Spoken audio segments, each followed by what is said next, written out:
చంద్రబాబు ఆరోగ్యం భద్రతపై తెలుగు జాతి ఆందోళనలో ఉందన్నారు టీడీపీ నేత ధూళిపాళ్ల నరేంద్ర. జైలు అధికారులు చంద్రబాబు ఆరోగ్యం గురించి సరైన సమాచారం ఇవ్వడం లేదన్నారు. అందుకే చంద్రబాబు ఏసీబీ న్యాయమూర్తికి లేఖ రాశారని చెప్పారు.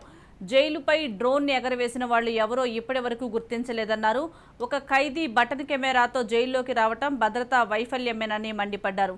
జైల్లో డీఐజీ రవికిరణ్ రెడ్డి, ఆర్థిక మంత్రి బుగ్గన రాజేంద్రనాథ్ రెడ్డికి బంధువని చంద్రబాబు అరెస్టుకు ముందు రవికిరణ్ రెడ్డిని రాజమండ్రి బదిలీ చేశారన్నారు. చంద్రబాబును పరీక్షించి వైద్యులు ఇచ్చిన నివేదికలను వెంటనే న్యాయమూర్తికి ఇవ్వటం లేదని ఆరోపించారు. ఉద్దేశపూర్వకంగానే జైలు అధికారులు చంద్రబాబు వైద్య నివేదికలు న్యాయమూర్తికి ఇవ్వటంలో ఆలస్యం చేస్తున్నారని మండిపడ్డారు.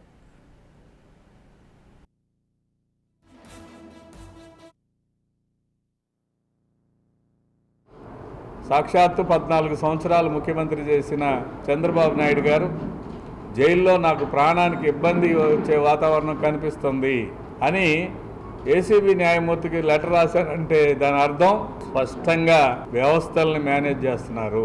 జైల్లో సూపరింటెండెంట్ ఆగమేఘాల మీద ప్రెస్ మీట్ పెట్టుకోవాల్సిన అవసరం ఏంటి? అదేవిధంగా వైద్య ఆరోగ్య శాఖ చంద్రబాబు నాయుడు గారి ఆరోగ్యానికి సంబంధించిన అంశాల మీద తప్పుడు వార్తల్ని ప్రచురింపజేస్తాం.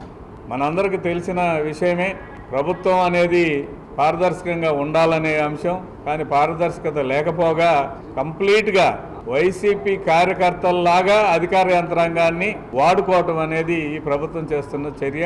ముఖ్యమంత్రిగా పనిచేసిన చంద్రబాబు నాయుడు గారు ఆరోగ్యపరమైన అంశాల మీద, అదేవిధంగా భద్రతాపరమైన అంశాల మీద ఎన్నిసార్లు చెప్పుకున్న లాయర్ల ద్వారా చెప్తే వినకుండా చివరికి ఆయనకైనా ఉత్తరం రాసుకోవాల్సిన దుస్థితి ఈ రాష్ట్రంలో వచ్చిందనేది తెలియజేస్తూ, ఎందుకంటే ఈ ప్రభుత్వం మీద పూర్తి స్థాయి